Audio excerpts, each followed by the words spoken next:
Ya memang eksplornya kalau Mas Sabto kan di gamelan ya, eksplorasi musiknya. Mungkin gamelan jadi rohnya dia bermain musik atau dia dia mencari gamelan yang dalam bentuk lain. Dia hanya dengan sebuah keyboard yang disampling kayak gitu.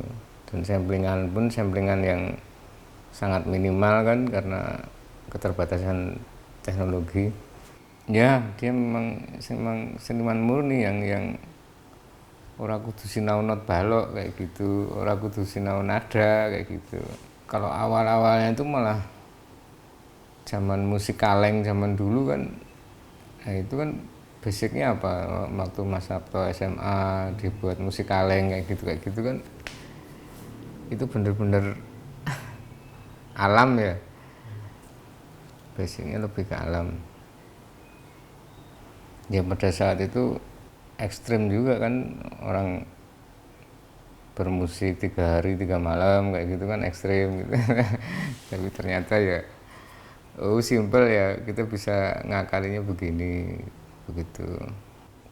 Kayak itu loh, adan aja bisa bareng, kenapa kita nggak bisa memukul gamelan ini bareng gitu. Ya memang beliau itu menarik.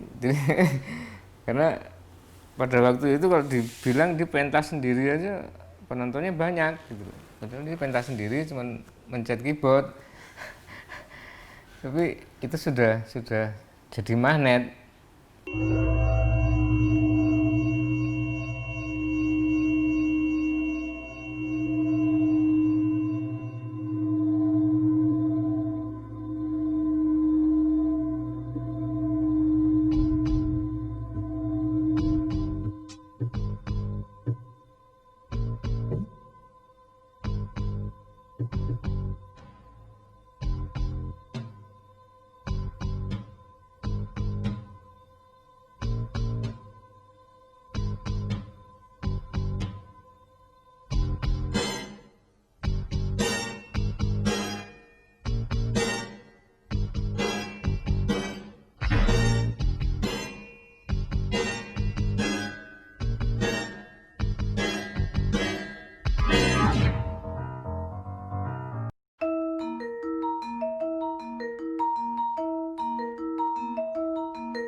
Sebenarnya papa itu orangnya pendiam kalau di rumah itu.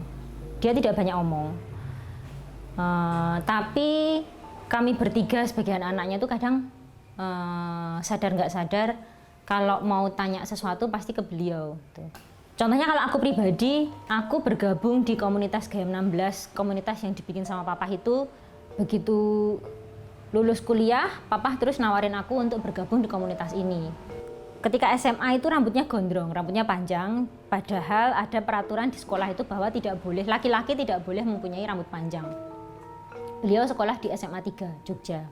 Ketika mau ujian, itu salah satu syarat dari sekolahan adalah kamu harus potong rambut. Tapi papa nggak mau potong rambut, akhirnya tetap gondrong. Aturan yang kedua dilanggar adalah kamu boleh ambil rapot kalau rambutnya dipotong. Itu tetap nggak mau dipotong. Sampai akhirnya Eyang itu papahnya papa, kakekku itu datang ke sekolah ke SMA 3 ngurus masalah ini. Tapi sekolah kan tetap tidak mau. Akhirnya ya sudah, kalau memang tidak boleh ya udah tidak usah diambil. Akhirnya papa tidak punya rapot SMA.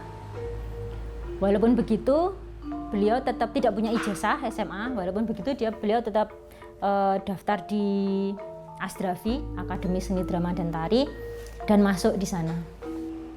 Papa itu juga, ya itu yang aku bilang, mengagungkan gamelan sampai dibikinin festival gitu. Bapak menilai gamelan itu dari segi kehidupan itu sama seperti gamelan, atau bahkan gamelan itu adalah kehidupan kayak gitu. Sama seperti orang bersosialisasi, orang bermasyarakat, bahwa orang nggak bisa hidup sendiri kayak gitu.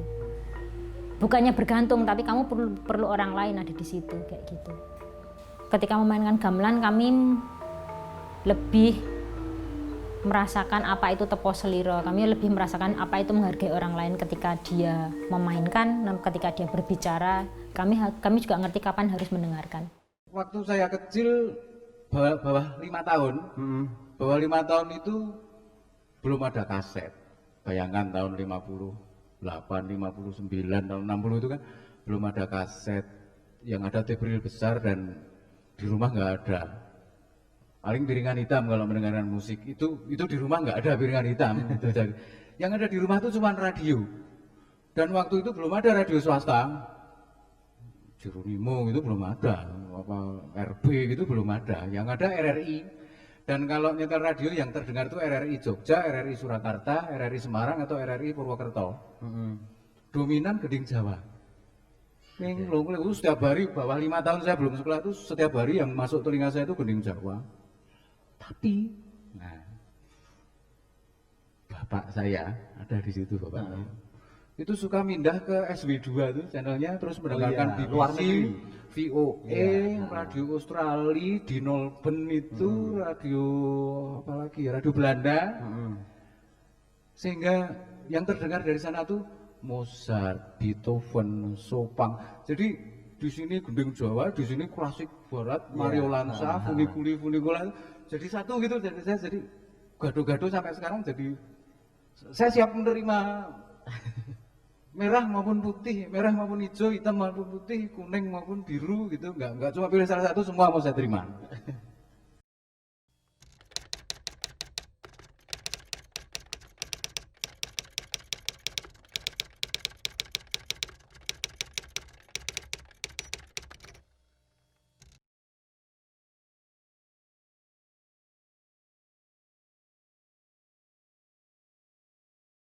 Kita nggak bisa memaksa orang lain itu suka sama kita ya, sama seperti artis kan, nggak bisa memaksa. Jadi ketika orang di posisi tinggi, di posisi puncak, atau mungkin dekat dengan kalangan tertentu atau dekat dengan kekuasaan, pasti ada saja orang yang mungkin kurang senang gitu. Mas Sabto itu sering mengalami itu. Dinakalin orang lah katakan itu sering. Saya juga kebetulan sering lihat gitu,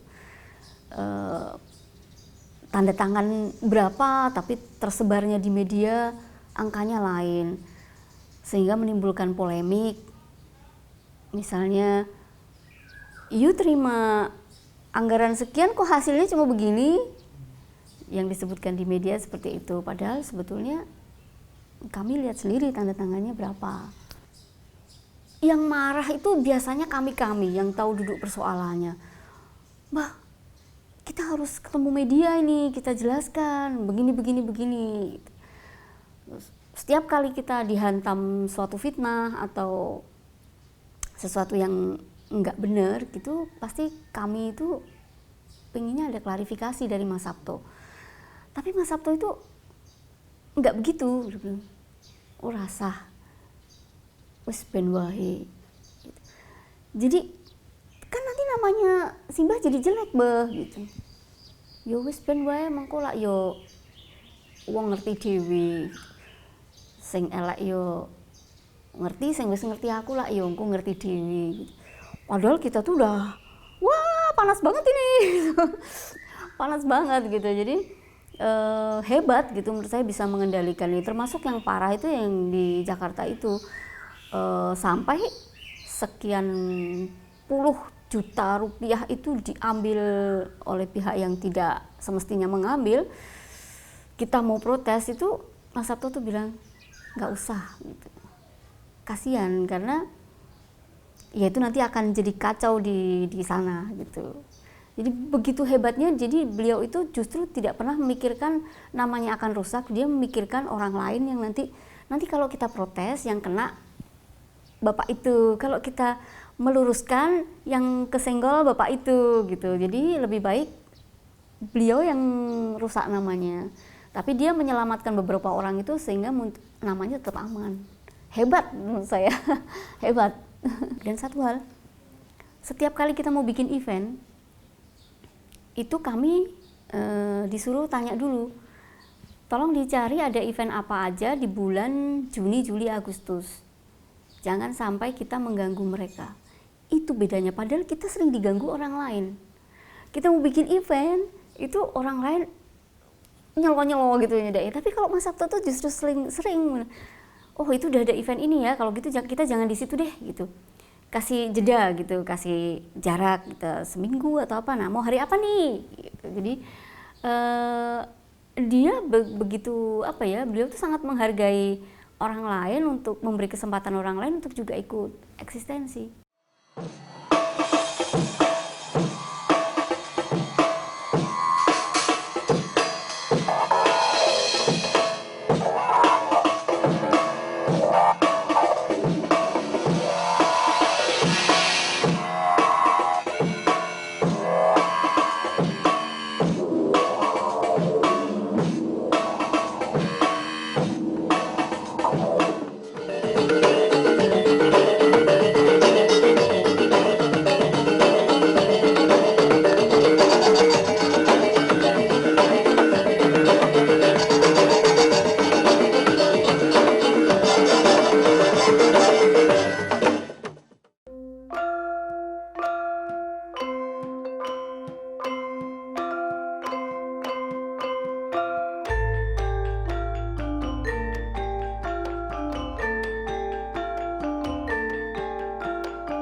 Bagi saya beliau memang maestro. Saya setuju beliau maestro ya itu tadi. Dari sekian ribu, ratus ribu, bahkan mungkin juta orang seniman yang murni, tapi kuat di manajemen. Ini salah satu orang yang seperti itu. Ini salah satu orang yang seperti itu. Tetap saya mengakui dia orang musik, meskipun dia tidak punya basic formal tentang musik secara formal ya, tapi menurut saya musikalitasnya itu sangat tinggi. Kami sempat punya proses waktu itu dengan orang Prancis, kita mau berencana main musik di dalam akuarium. Kita waktu itu kita dulu sudah hampir dapat kesempatan itu. Waktu itu di SeaWorld-nya Singapura. Jadi kita main musik di dalam akuarium sama ikan-ikan dan kita sudah latihan berenang, latihan scuba, nyelam dan latihan banyak sampai sejauh itu. Saya pikir foto musisi ya kok dadak kayak gitu. Ternyata pikiran dia seliar itu. Tapi mungkin kalau sekarang itu bukan sebuah kegilaan, tetapi saat itu muncul itu kan pada zaman yang berbeda dan orang punya pemikiran yang berbeda juga. Sampai dia bermain, menemukan bisa sampling gamelan dan sebagainya, itu kan bukan hal yang mudah. Mas Sabto bilang gamelan ini objek, spiritnya.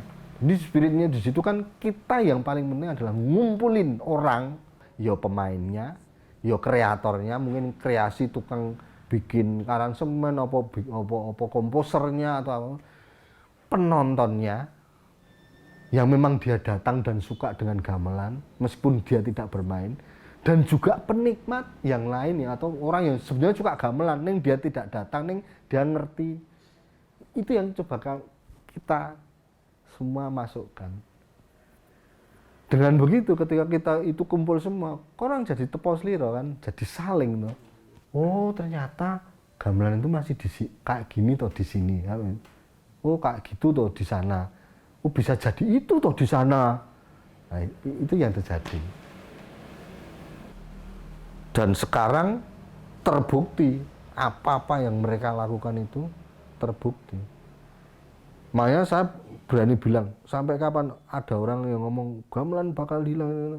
Enggak. Kenapa? Karena kita selalu punya generasi seperti itu.